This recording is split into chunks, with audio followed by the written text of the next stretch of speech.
There we go. Good morning and good afternoon if you're joining from a different time zone. My name is Francesca Bregoli. I am the director of the Center for Jewish Studies at the CUNY Katz Center, which is co-sponsoring this program together with GEMS, the Certificate in Global Early Modern Studies at the Graduate Center, which I would like to thank.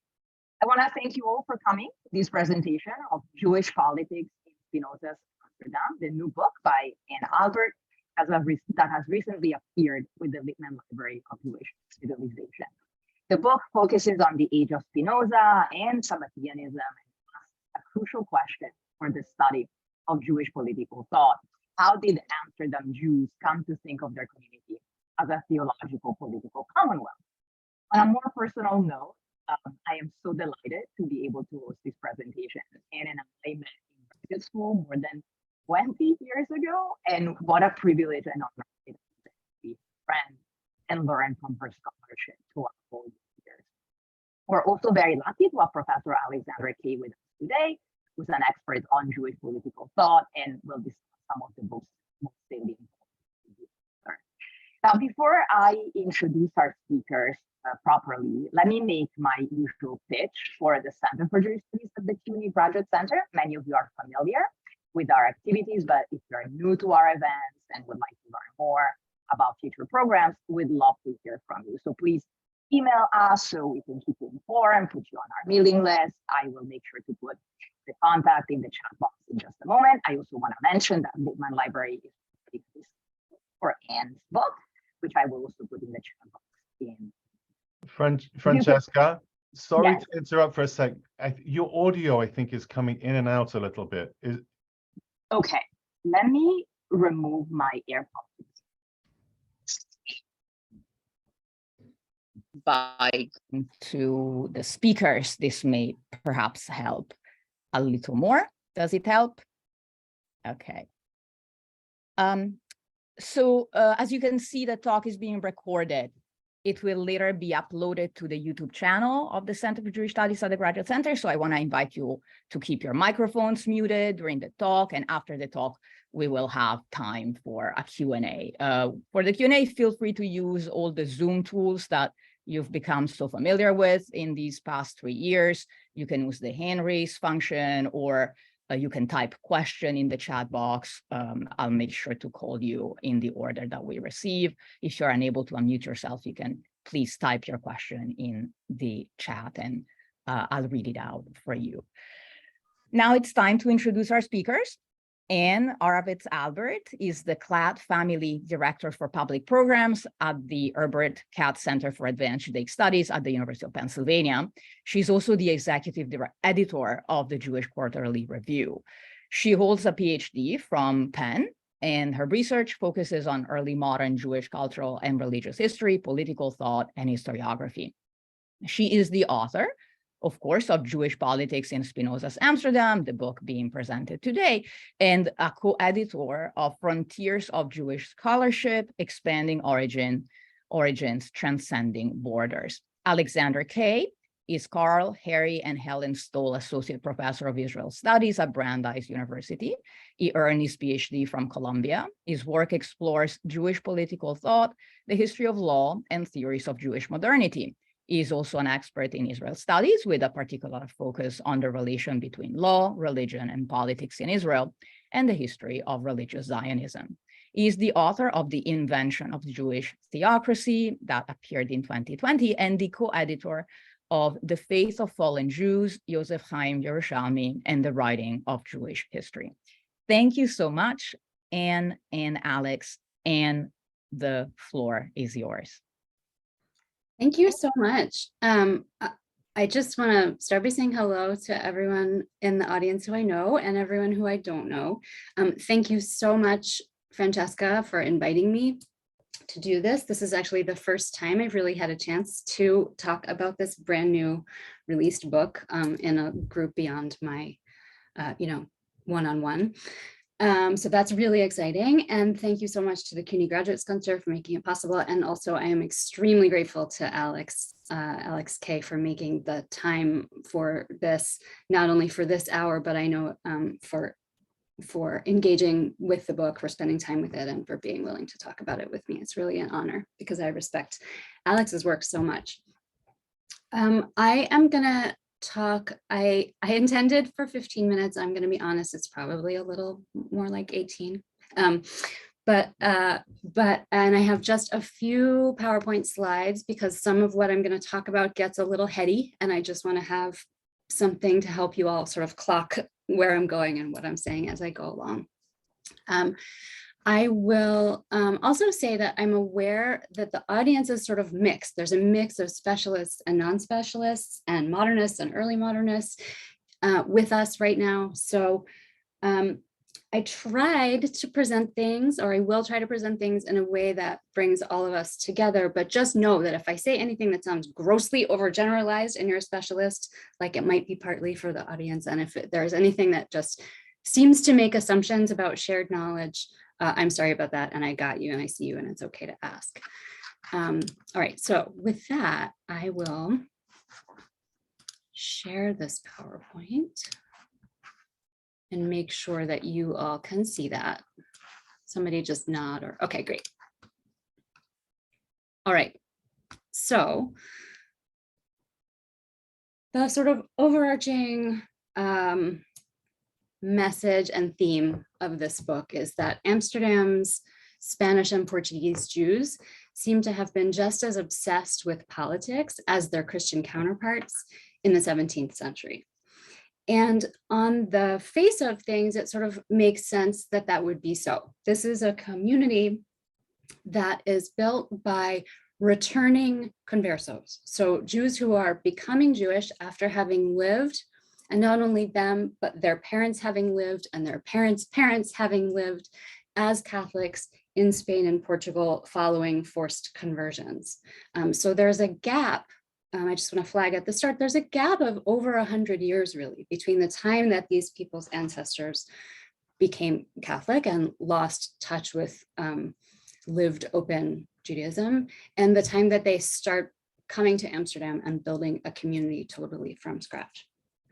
So why does this make it make sense that they understood politics? On a really basic level, just because more than other Jews of their age, they were comfortable with the Gentile world. They were embedded in the discourses and the ideas and the politics and the education of the Christian world that they had lived in. So within that frame, however, within that overall frame of this 17th century group of Jews becoming Jewish, and within that century of rapid change and extraordinary burgeoning of ideas and interpretations. So it's not for nothing that the 17th century is often called the age of general crisis, right? Within that frame, one period stands out as a time of particular intensity and particular fruitfulness in political thinking for this group. So at the start of the final third of the century, their sermons, communal records, polemics, moral and legal tracts, commentaries, and more, even their architecture, burst forth with political ideas and arguments.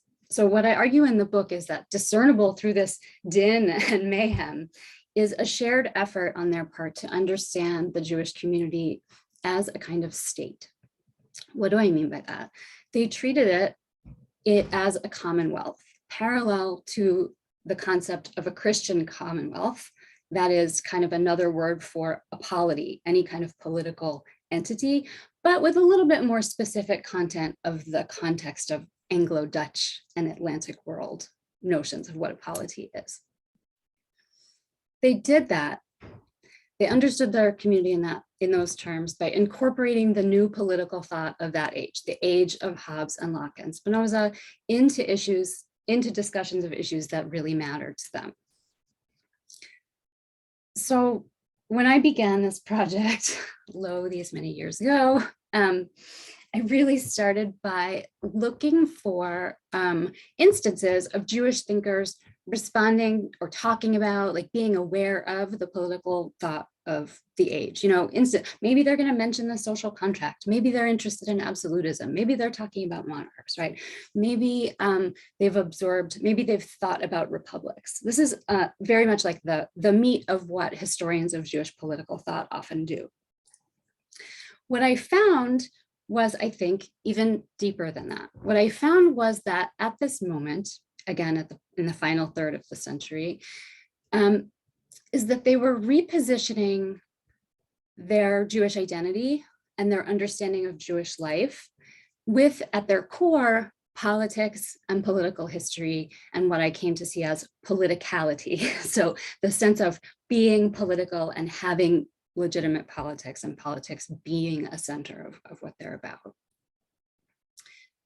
The ideas that they produced were very generative for dealing with contestation of local affairs, right? So disputes within the community, both practical and ideological, and also for Jewish thought, much more broadly speaking. So in many ways, the issues, the ideas that they take up, either by talking about them explicitly or by, as I suggest in the book, grappling with these issues by talking about things adjacent to them, these issues are ones that have come to define a lot of modern Jewish political thought. They're themes that still underlie the major discussions in Jewish politics today, even to the point of being sort of sometimes feeling like they're ripped from the headlines, right? So for example, we see them grappling with what is the role of the diaspora in a Jewish political history or in Jewish politics writ large, right? What is the relationship between messianism and other forms of Jewish political fulfillment or self-realization or activity? What's the place of religion in a Jewish state? This is something that's all around us right now. What's the importance or not of a constitution in establishing a Jewish state or polity? This is happening right now in Israel, right? What makes a polity Jewish? If it's Jewish, what does that mean about how it should be organized, arranged, how its leaders must behave? And in some ways, one of the most fundamental things that they're grappling with is the question of how to deal with the deployment of Jewish political history by non-Jews. So implicating Judaism then within wider political and religious identities and battles. And we see this also today, the way that Judaism is playing a role in politics in the world. So they're taking up all of these things. It feels like a very modern moment. However, they're not modern yet. They really still are in most ways part of the early modern or the pre-modern world. And to make matters interesting for a historian, the fact that pre-modern Jews like them were asserting that they had legitimate politics in this way and incorporating that assertion into historical narratives seemed to go against cardinal claims of modern historians who had their own stories to tell about Jewish exile and power and memory and politicality, right? So those stories treated diaspora, exile, and pre-modern Jewish life as fundamentally lacking this kind of meaningful political self-realization, whereas these Jews are fundamentally claiming it for themselves. Okay, so getting into that, I've been floating like really, really high up in the air over these things. So let's get down a little bit into what I'm actually talking about here. So an old way of framing a question about Jewish politics, old relative to the innovation that I'm describing, was articulated by a founding rabbi of the community. This is Stoll Levi Mortera, who didn't live to see this era of greater political discourse. So here I'm making a distinction between an earlier and a later era within the same century. So Stoll Levi Mortera, famously one of the founding rabbis of the community, observed in probably the 1640s, that Jews were, quote, split up and dispersed here and there among all peoples. They do not have a republic, land, or government like other peoples do. And when he said this, he was keying his language to a new kind of language of talking about the republic and government, as opposed to only kings and territory, for sure. But he was also still just basically articulating a widely held assumption that subjugation and dispersion without a kingdom or a king, without sovereignty, were indisputable facts of Jewish existence and even defining ones, right? The question here was, why are they like this as opposed to all other people? The story that I just mentioned that modern historians would typically tell would fundamentally really align with that view, right? But then it's contradicted very intentionally in the era that followed Mortera's. So Mortera's own student, a fellow named Moses Raphael d'Aguilar, who came to serve the community in a rabbinic capacity later. He's the first example that I find of this opening, and all we know is that it's after 1654, is after he came back from the New World. So it could be late 1650s, it could be early 1660s. And he has a source where he argues, someone might say that Israel is dispersed all over the world and they don't have a republic, but we need to argue against that.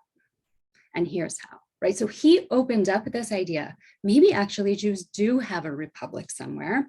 And he and his co-religionists, his peers in his community, in the era that immediately followed, looked around and said, actually, yes, indeed, Jews do, we do. The republic is our community. It's all around us. So the community is positioned there as the sort of solution to this political lack that's framed in a broader way. The book then takes up, back to the book as a whole, takes up what that republic meant for them and how it came to be that they reframed the question in this way. So just another few quick examples. These are the ones that are listed in the far right column here. After 1665, we all of a sudden have this profusion of sources that take up this notion, take up this attitude that the community is a republic, or as I say, possibly better translated as a commonwealth. So one is David Sarfati in 1675. He's speaking at the dedication of the brand new Grand Synagogue, and he compares the ma'amad, the lay governing council of this community, to a ship's captain. So he says the governors have navigated a stormy sea by raising and lowering sails, which stands for sometimes celebrating politics and sometimes leaving religion aside, and other times elevating religion and dropping politics. And he says, what can be done? The wind changes, we would go straight. So he's imagining, he's using a common trope of the ship of state, where the ship is the community and the captain is the lay governing council. Not only does he kind of say this in passing, he delves into it in a deep and extended Baroque sermon on the Jewish condition, addressing the Jewish experience in exile and the complications of facing this universal quandary of religion versus politics, but tailoring it to the particular Jewish position. Okay, other examples I think I'll skip because otherwise I'll go on for too long, but there's this list here. We can talk about any of them. Some of them are quite striking. For example, Barrios in the 1680s ends up telling a history of Jewish politics that culminates in the grandiosity and the triumph of his own community, which he says is a kind of returning of the Jewish people, a mystical returning of the Jewish people to God, but because they're democratic. So God's will is now being played out through the political will of the people in diaspora communities.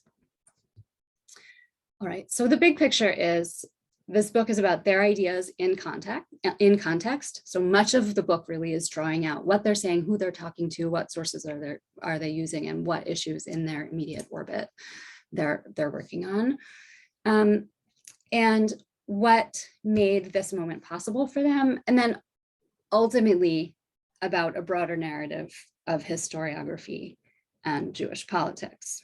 How am I doing? Okay, so that's the big picture. The way that I treat this in the book is to first look at a formative period and then later look at, so a formative period in which this lay-led, civically oriented administrative body is created through unification and through the ratification of a constitution in 1639. That's what's shown here. So this moment of building where the community was shaped within the context of the early Dutch Republic. And then most of the book focuses on a shift later, where it all starts to fall apart, where there's a lot of strife and dissent, where not everybody is so sure that that's what the Jewish community should look like. And if it does look like that, then maybe it should be run differently. And also maybe everybody's done it wrong, but what does it really mean, right? So a lot of running around thinking about it, and attempts also, I should say, attempts at secession, thinking about making the community cease to exist.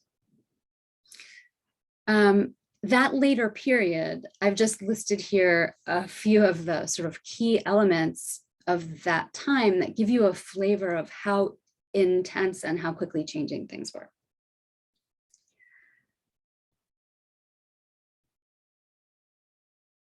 So, in the couple of minutes I have left, the way that I suggest thinking about this moment is to think about 4 factors that made it possible, that gave rise to it, that defined it.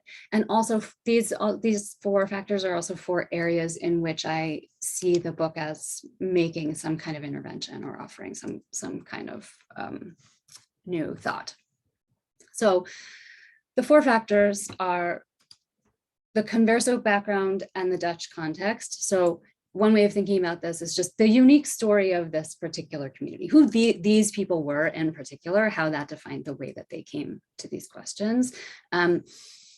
There's a lot to be said here, but just very quickly, one of the things is I emphasize more than people have before a deeper relationship to the destination, to the Dutch context, than to the converso background.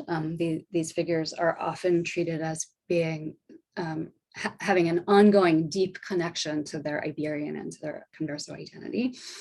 And I try to look harder at the ways in which they really are acting within an Atlantic world and an Anglo-Dutch intellectual world, at least by the second half of the century. I'll skip whatever else I could say about that for now. You can ask me if you want.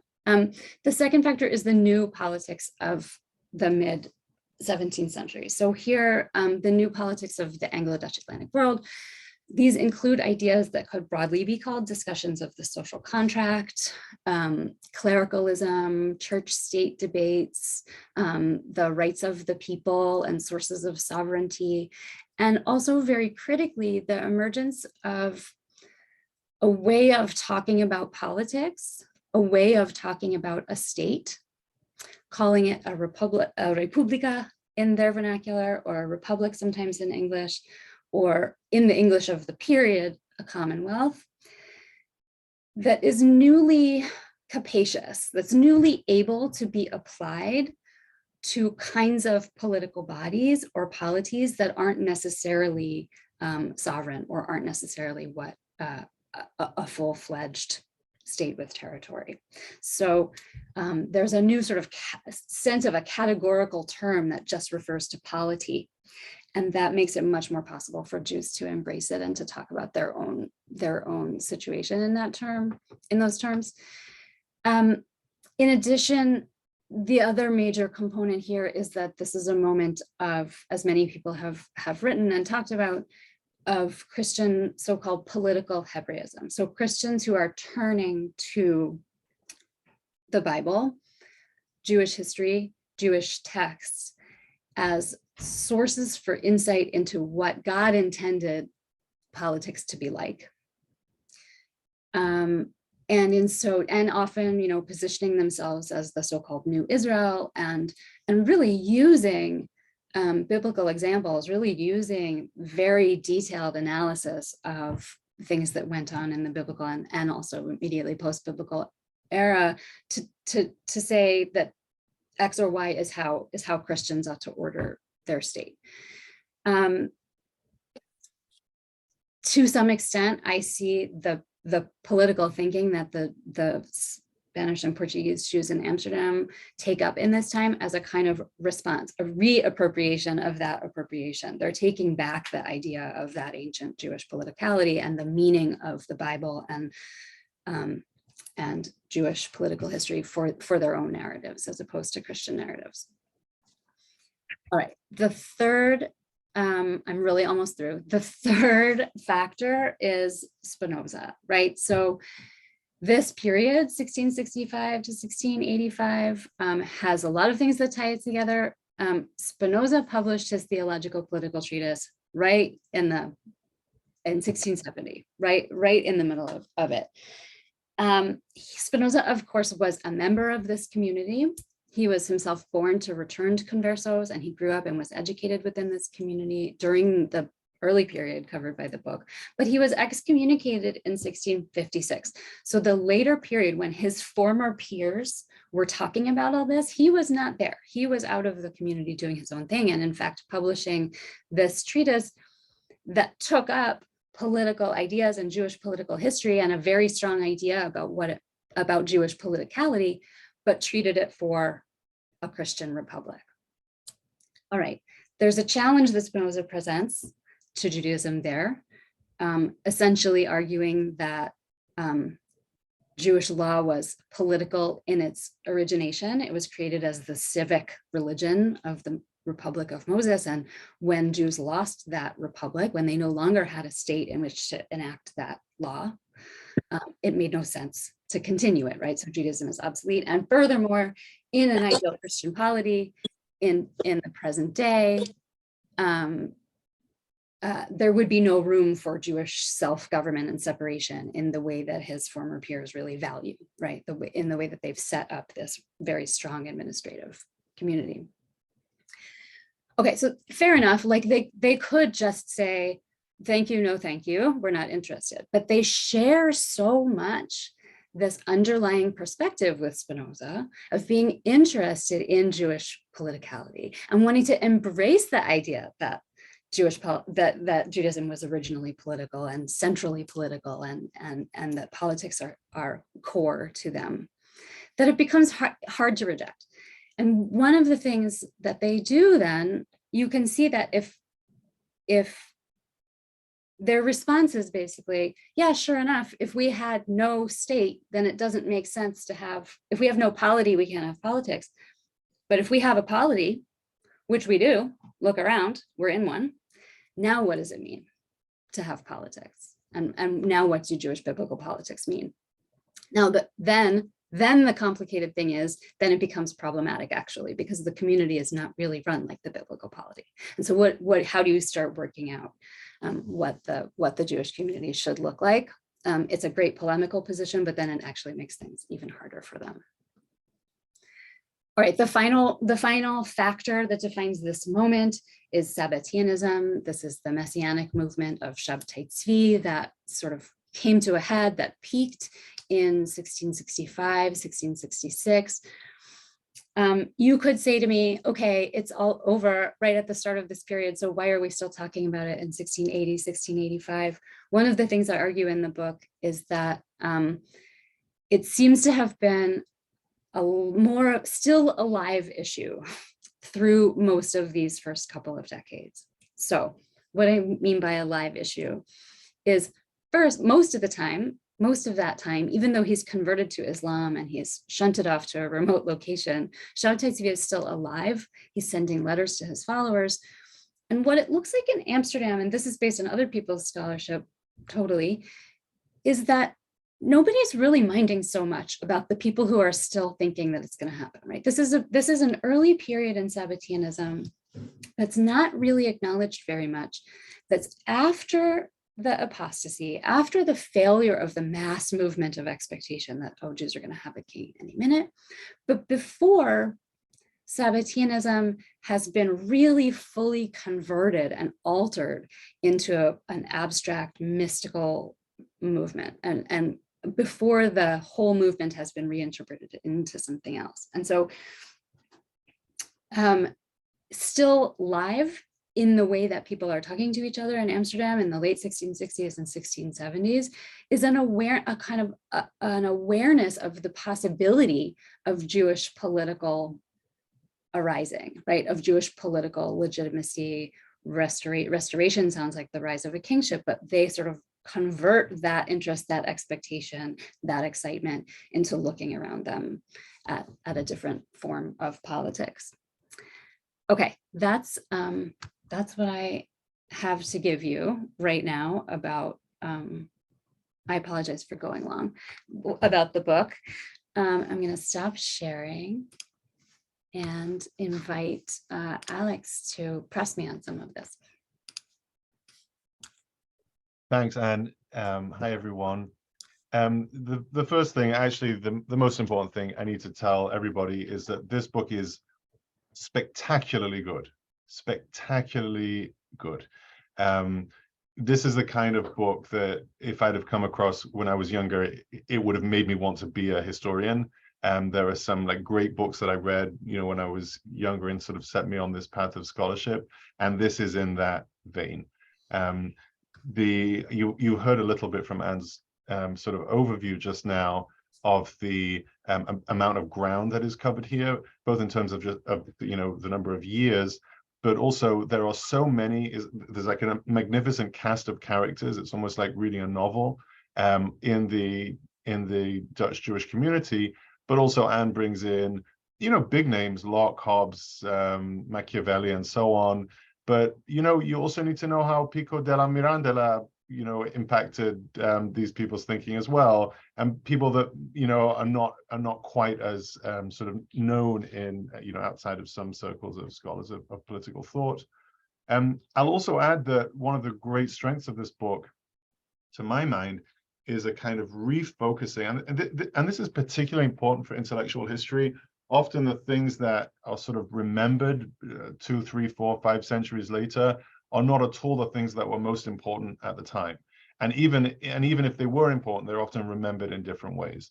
So when it comes to this period, most people, if they know something but not a great deal about this community, will be thinking of Spinoza and will be thinking of the impact of Shabtai Tzvi. And I come away from this book thinking, yeah, like Spinoza, he was a smart guy and he was banned from the community, but so many other people were banned from the community for similar reasons. And so many of the controversial things that Spinoza said, as Anne just pointed out, were just completely commonplace understandings of the way Jewish politics worked among other Jews in Amsterdam, that it kind of, it doesn't make Spinoza unimportant, obviously, but it changes our understanding of him in context. And similarly, when it comes to Sabbatianism, people that know, even quite a lot about Sabbatianism, one's associations are, mystical, orgiastic conventions, overturning law, and all these kinds of things. And Anne shows us, in the time that we're talking about, Sabbatianism was basically a political movement that, again, had certain kinds of overlap with other commonplaces that were going on. Yes, mystical, yes, messianic, but politics in itself has aspects of these sort of other ways of thinking in it as well. So perhaps not as great a departure, as great a schism that we may first have thought. So I have, I think, let me just count here. Oh, yeah, 908 questions.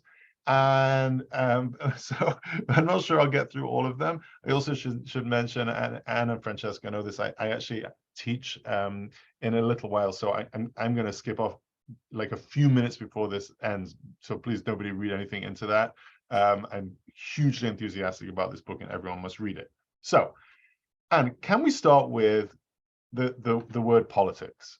It's if there's one word that I think really runs through the entire book, it's this word, politics, politicality, you also talk about. And really the question for a lot of us who are intellectual historians that deal with questions of politics is how to actually define that word. And one of the arguments you make is that really this is the period in which that word, as a concept, as a category, kind of came into existence. Now, there are many scholars who are sort of pushing back against politics being equated with sovereignty or the state per se, and that's kind of a strong aspect of contemporary scholarship, I would say, and that certainly exists in your work here as well.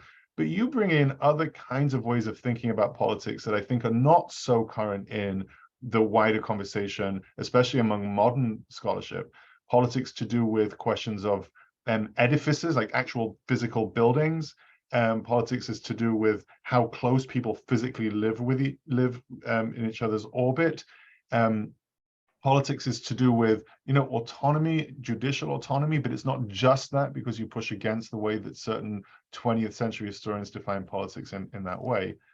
But on the other hand, you don't go as far as, the personal is political. I mean, I maybe I'm wrong, and I'd be delighted to hear you kind of, correct me on this. But my sense is that you'd want politics to have some kind of definition that doesn't allow it to just explode to cover all aspects of human life and practice.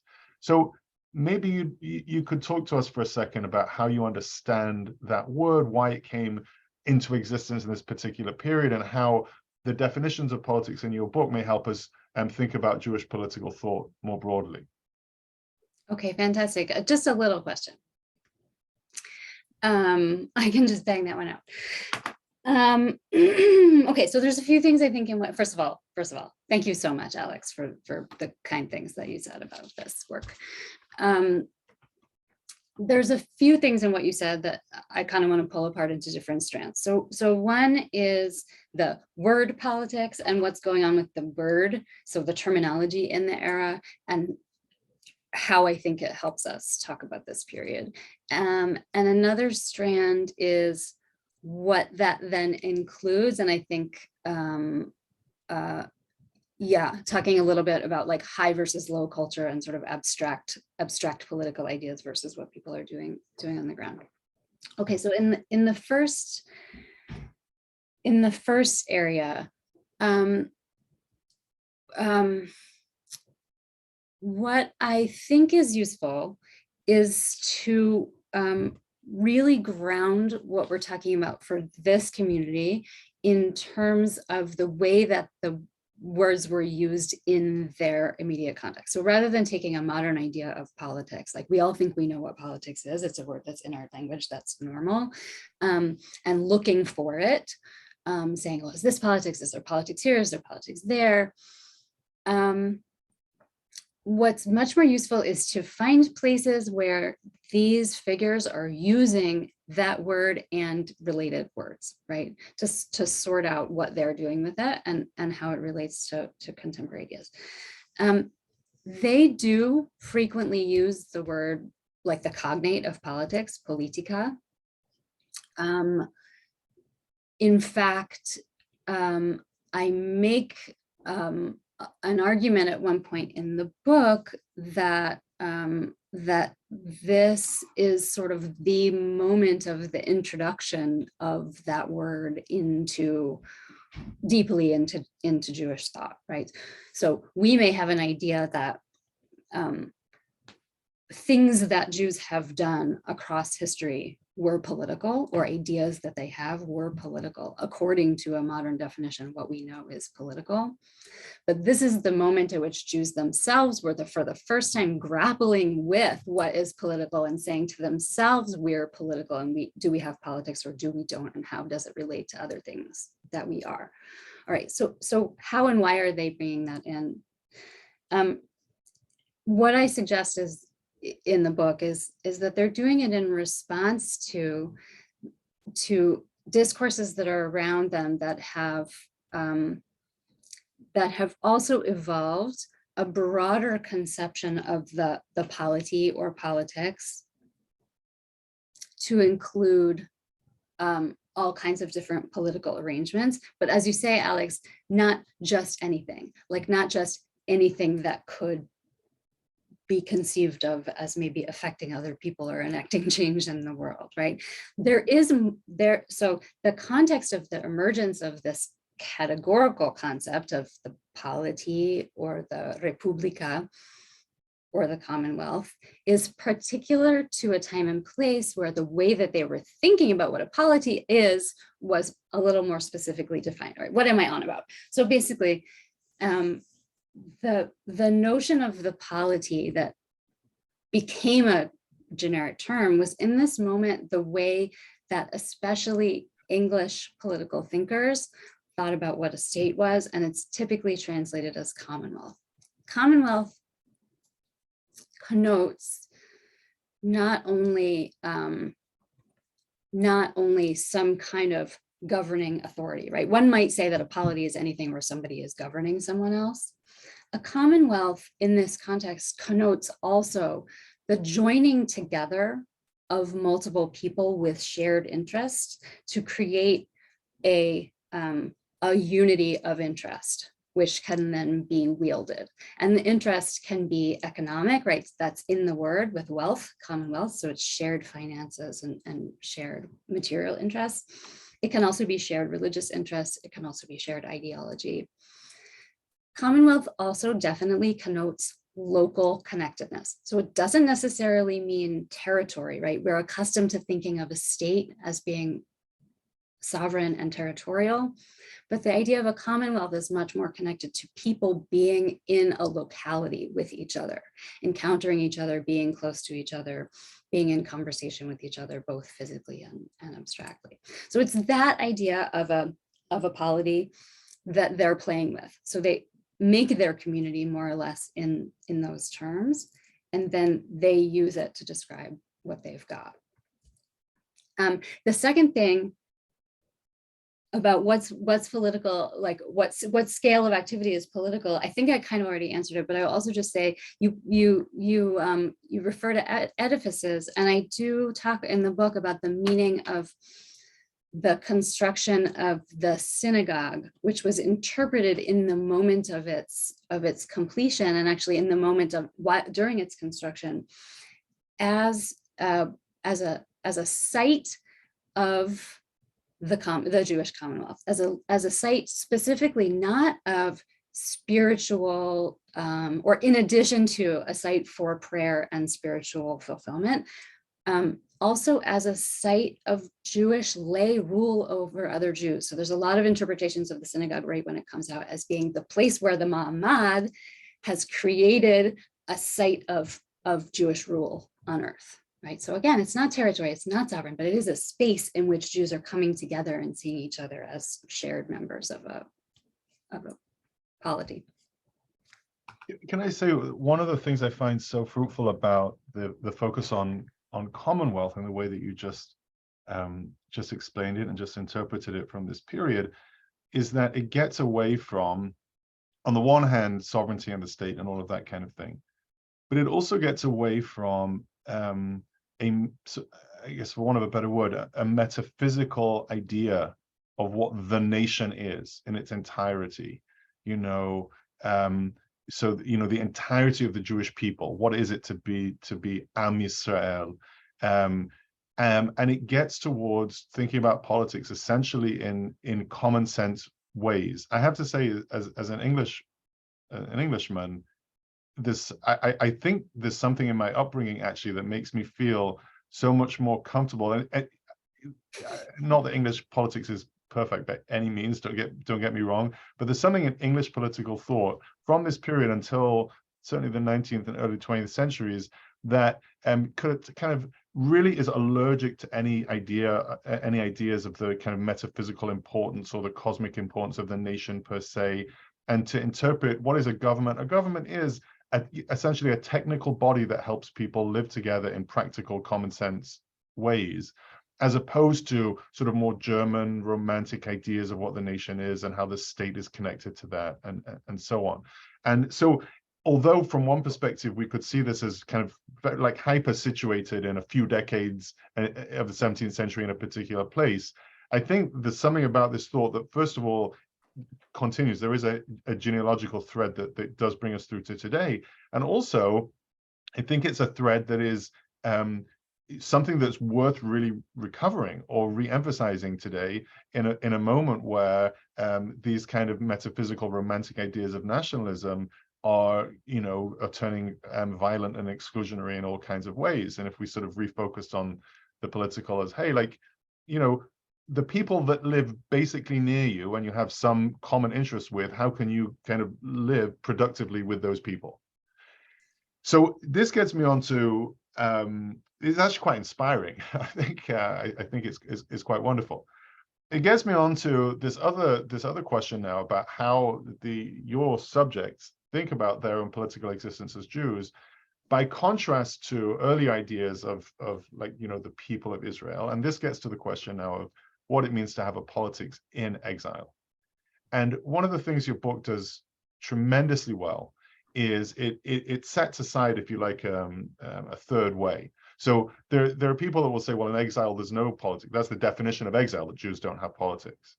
And kind of the flip side of that statement is that the only way of having politics is having it in some kind of really serious global cosmic way. The return of Jewish sovereignty to the land of Israel, where the entire Jewish people can come under the same umbrella, et cetera, et cetera. But your subjects are saying something different. They're saying, no, we're still in exile, sure, and theologically speaking, they're comfortable with that. But they're also comfortable with thinking about politics, that Jewish politics, on a very local level. So it's, I don't know if this is Jewish politics with a small p, like they're not, changing the whole metaphysical status of the Jewish people, but they are insisting that this is a political community, not of the Jewish people, but of this Jewish community.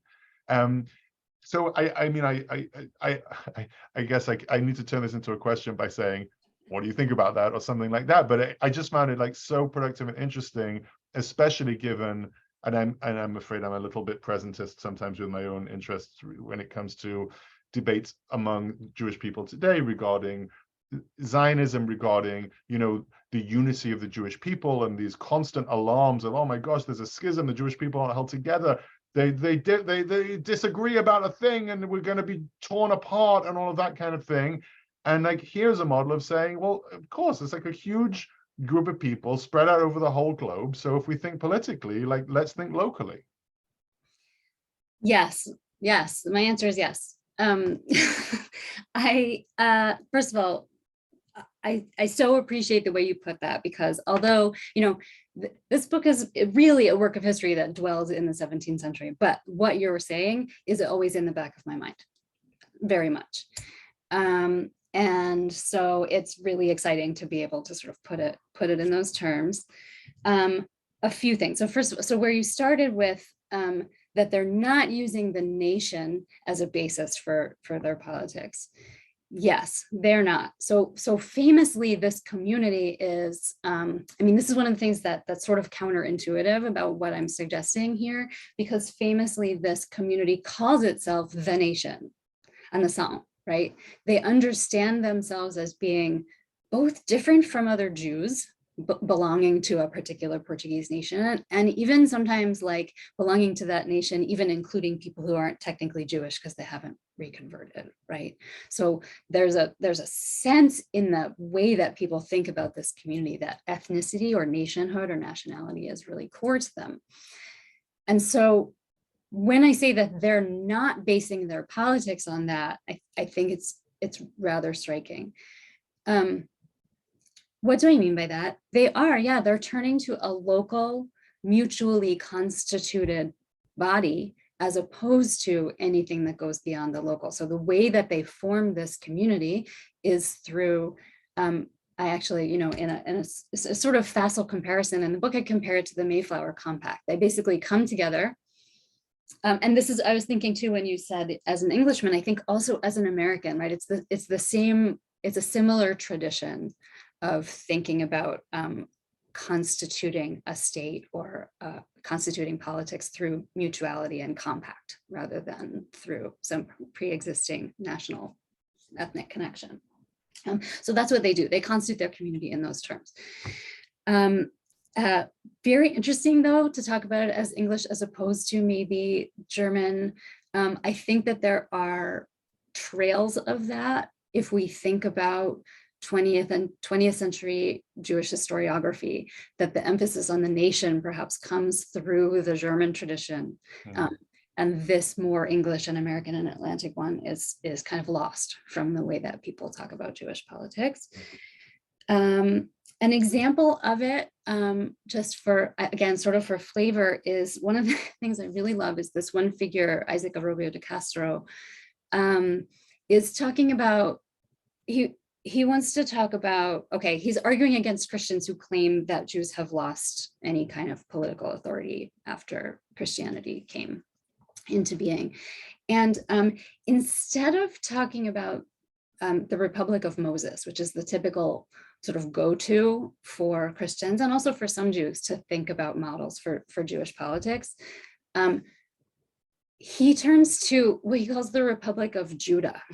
So he's looking at, so he thinks about, so he's kind of leaving aside, as you say, the big P politics. The Mosaic Republic looms large for him and for others as the site of the melding of religion and politics, right? The Republic of Moses, the thing that it signifies for people is that it was both fully political and fully religious, that the laws of the state were the laws of God and there was no difference and no separation, right? And that's what we would ideally do if we could achieve some kind of purity, as against those other people who want to do it wrong, right? Is what that usually looks like.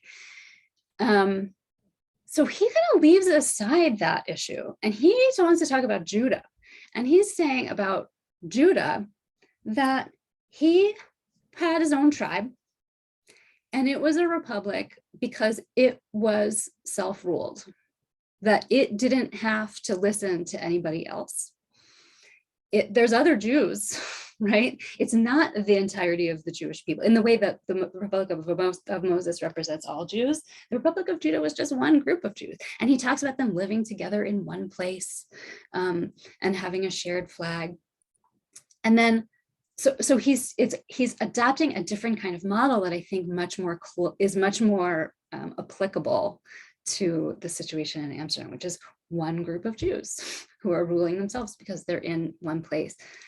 And then, as I said before, like, then that's where it becomes complicated, because then what he wants to do also is sort out, but then where's religious authority?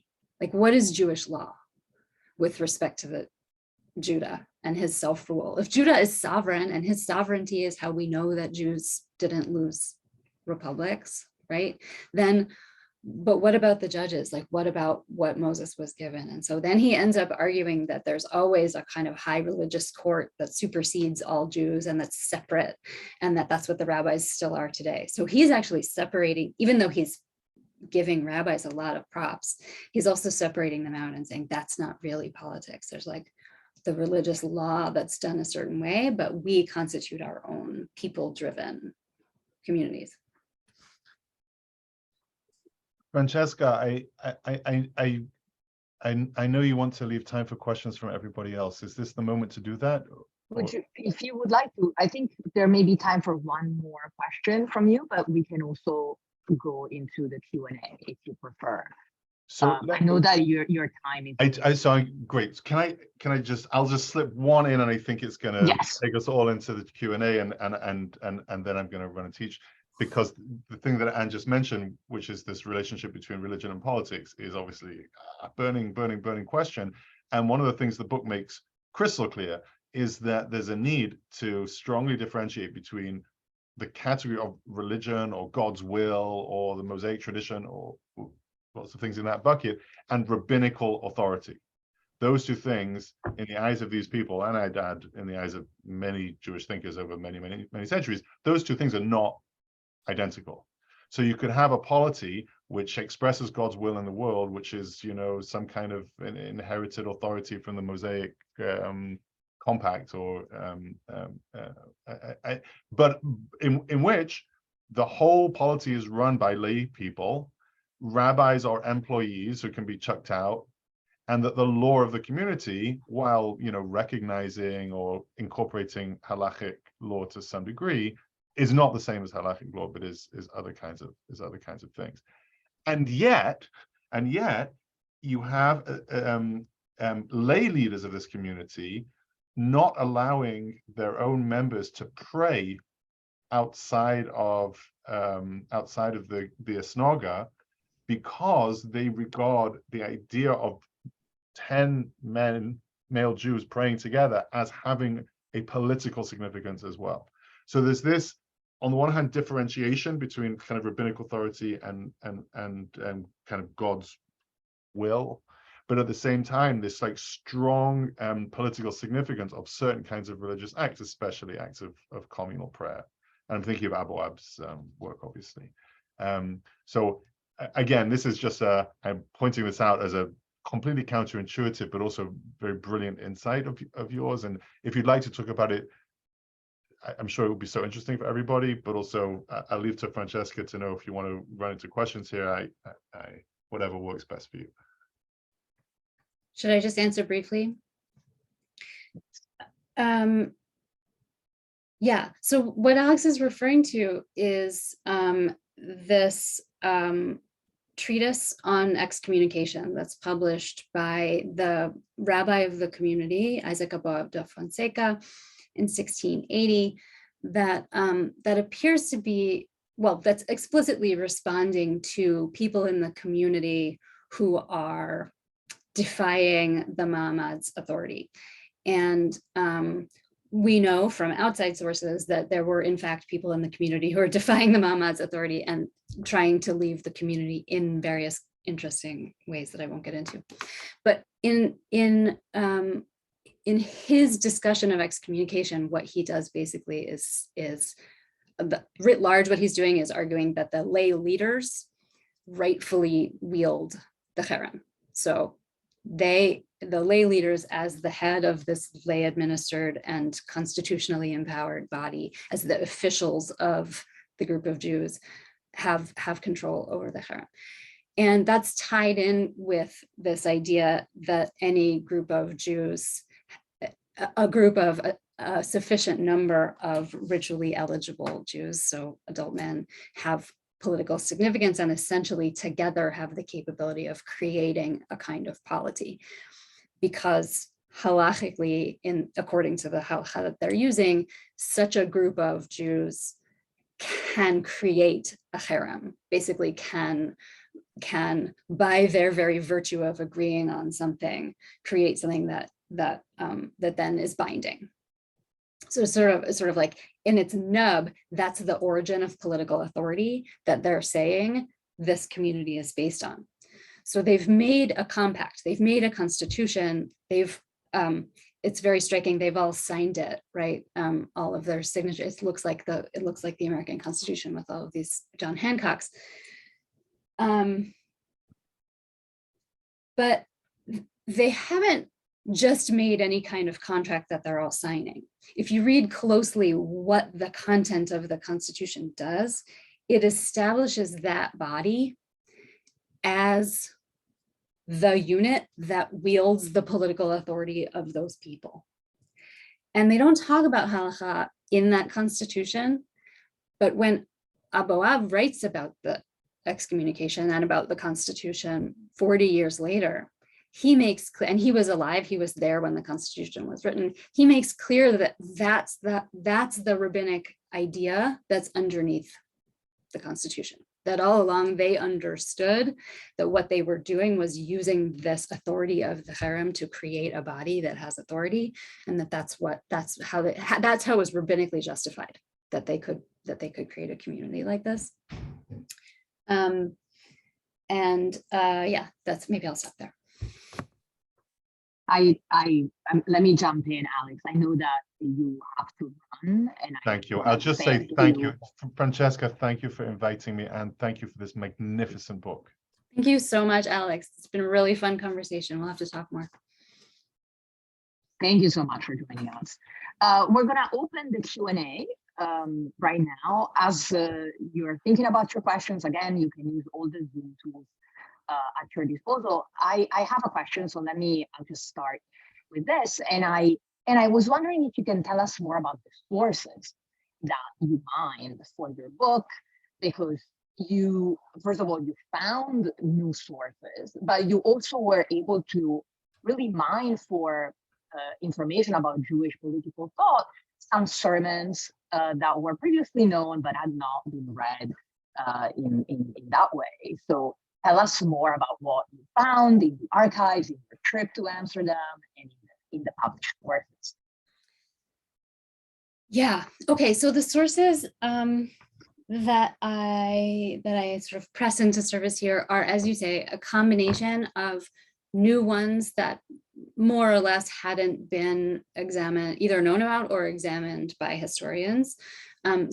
and ones that have been read and often read and reread and read a lot and sort of serve as touchstones in whenever this community is taught, but where I offer a slightly different reading. So the first category of new sources, one of them is that treatise on the ban by the rabbi in 1680. As far as I know, there's only one copy of it. It was printed as a pamphlet. It's a little dinky thing. I had this incredible experience. Well, I was lucky enough to be able to spend a year in Amsterdam while I was doing my dissertation research, and I was able to sit. I don't think they let people do this anymore, but back then I would sit in the old 17th century built library in the back room of that complex. If people have been there, it's a really beautiful place, but you go through what's the winter synagogue, the small space, into an even smaller space. That's this gorgeous library. And I would go every day and I would just sit and read through manuscripts, like whatever they could hand me that was from this early period, I would read.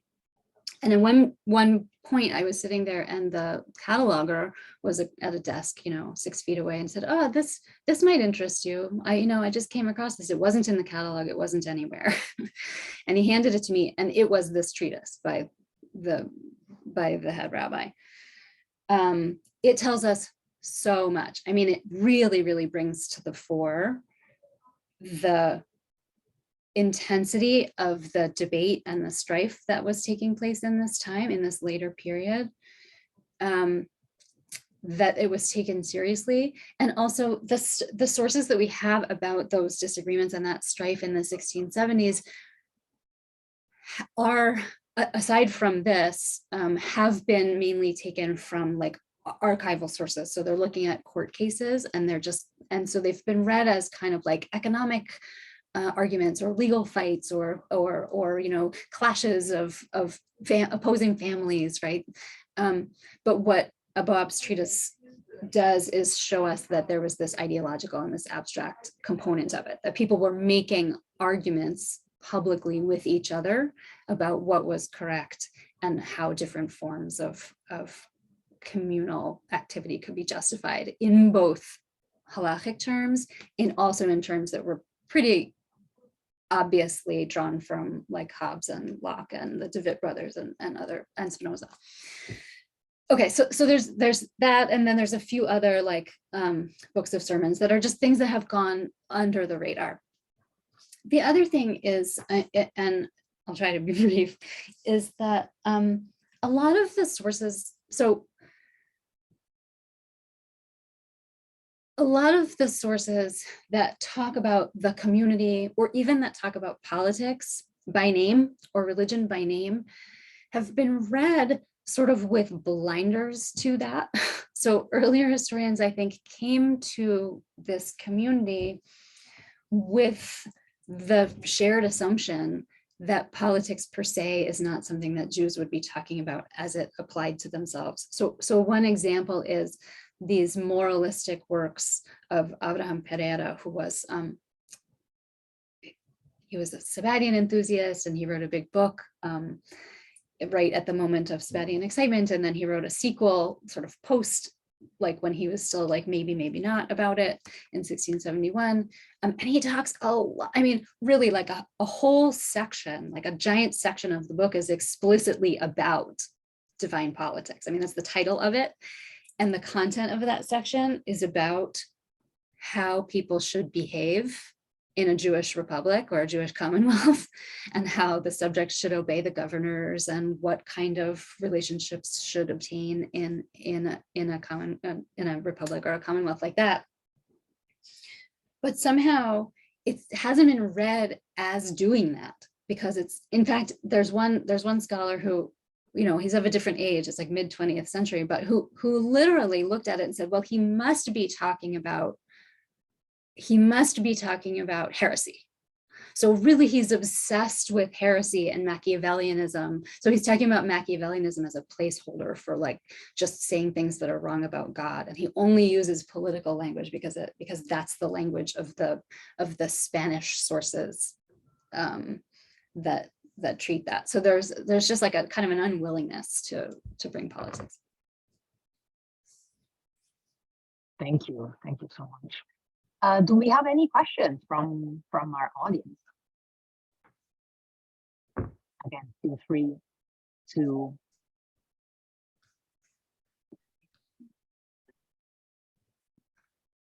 Oh yes, Burton Hurwitz, I see a hand. And then I see Irene Tucker. So Burton first and Irene. Burton, you need to unmute yourself.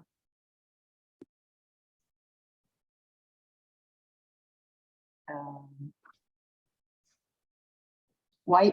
I've got it. There we go. Okay, thank you very much. Sorry, I was a little slow there. A question, were there any intimations in Amsterdam during the period of Spinoza of nascent Zionism? No, I could say more. But I think the short answer is that's really not what's going on here. So, okay, so, but the I could say more piece is that Spinoza has this famous comment that is one of the very few places that he refers to the Jews of his own age ever, which has been interpreted as a kind of nascent Zionism or as a kind of like proto or Zionism before Zionism, because he says something like, if it weren't for the fact that they've been so emasculated by life in exile that they don't have the like political gumption to actually make it happen, maybe they could be, you know, restored someday, right? And so some 20th century like Zionist historians wanted to say like look like a pre-modern Jew is pointing to the idea that Jews might create a messianic, might restore themselves, even though the thrust of what he's saying is actually like, no, they so completely lack politics that they couldn't possibly do that. There's that.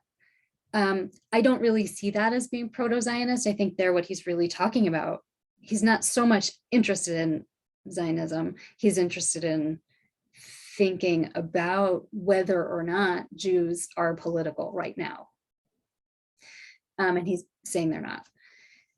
Another piece that I would add is that same figure, Abraham Pereira, that I just spoke of, who wrote moralistic works and who explicitly talked about divine politics and the way that the community should behave. He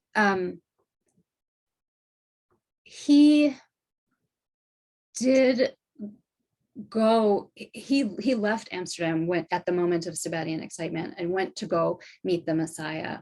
And he also started a yeshiva in the Holy Land.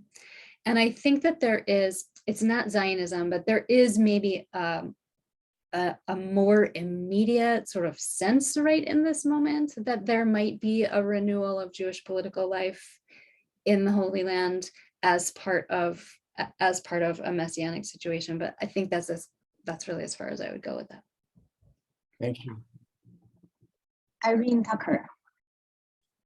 You may have already said this, but I wondered if the emphasis on harem in particular as a kind of negative version of participation in the polity, if you understand that to be the evidence of and the influence of the kind of Anglo rather than Germanic version. I mean, because Locke and those guys tend to be about negative versions of the state. We are protecting, these are the ways in which the citizenship protects you from various kinds of overreach, as opposed to you're part of it because you're part of a common sort of cultural project. Interesting. I think you're onto something, and I hadn't really thought about it in that way. I would say, first of all, the way that they talk about the harem, at least in the later period, the way that, so I think the way for me to talk about this question is to distinguish between the way the community is set up, that's one thing, and then the way that they're talking about it later. So in this period of like, you know, political obsession and renewed fruit, the way that they talk about excommunication is like right in the zone of the way Locke talks about excommunication, and the way that Christians are. So Locke and others talk about excommunication, particularly not only to define like who's in and who's out, or the ability to exclude people, but because it's a place where the religious and the political cohere or intersect, right? Because it's necessarily a social, i.e. political move to push someone out of a body, out of a political body or a social body. It's also inherently a religious judgment, or so who gets to do it is something that they talk about a lot, abstractly on that level, and also on the level of like literally, like, are you going to let the archbishop do it, right? Or does there need to be some government official who's in charge of whether excommunication can happen? And those same figures are actually they turn to Jewish history and Jewish texts. So they're looking back to like the rabbis and to the Bible to say, how did excommunication work for the Jews? Like, that's what we should do. So then when Abuav and Orobio and Spinoza talk about it, they're using that same discourse. Okay, so it's like very much in the ether. In terms of defining negatively or excluding versus including, kind of paradoxically, the way that so we think of cherem as being an excluding, and it is. When there's an act of excommunication, when there's a ban of someone, they're excluded. But the way that the concept of the cherem or the ban works in the politics that constitute the community is rather inclusive rather than exclusive. So it's rather, the cherem is seen as and is explicitly referred to as the basis for legislation, rather than as the punishment when legislation is transgressed, or when the rule of the body is transgressed. So yeah, it forms a boundary, but the way that it operates is actually to create a mutual obligation and to justify obedience rather than to, yeah. Thank you. Thank you for the question. That's such a rich insight. Are there any other questions?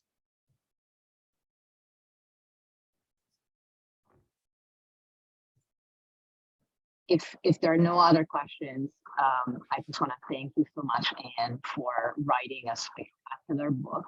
And I invite you all to buy it. There's a discount code that Littman Library and Oxford University Press is offering, which you'll find in the chat for 30% off. Thank you for this excellent presentation, such a rich and full of insights, and for your conversation with Alex before. Thank you so much. I really, it's been really fun, and I really appreciate it. And especially really appreciated getting the chance to hear. It is really a fantastic thing once you've, as many in the audience know, once you've sort of immersed yourself in your own work for a long time, to hear it coming back to you through someone else's questions is an extraordinary pleasure. So, and to hear it coming from Alex, who knows so much, is even better. So thank you so much for having me. It's really fantastic. Thank you, Anne. And I hope to see you soon in person. Yes. And thank you all for coming today. I just want to announce the next two programs of the Center for Jewish Studies at the GC. On April 21st, in person and hybrid, we're going to have Vincenzo Sedleri and John Gross from SUNY Farmingdale. They'll talk about Jewish presence in southern Italy in the late medieval period using geomapping technology.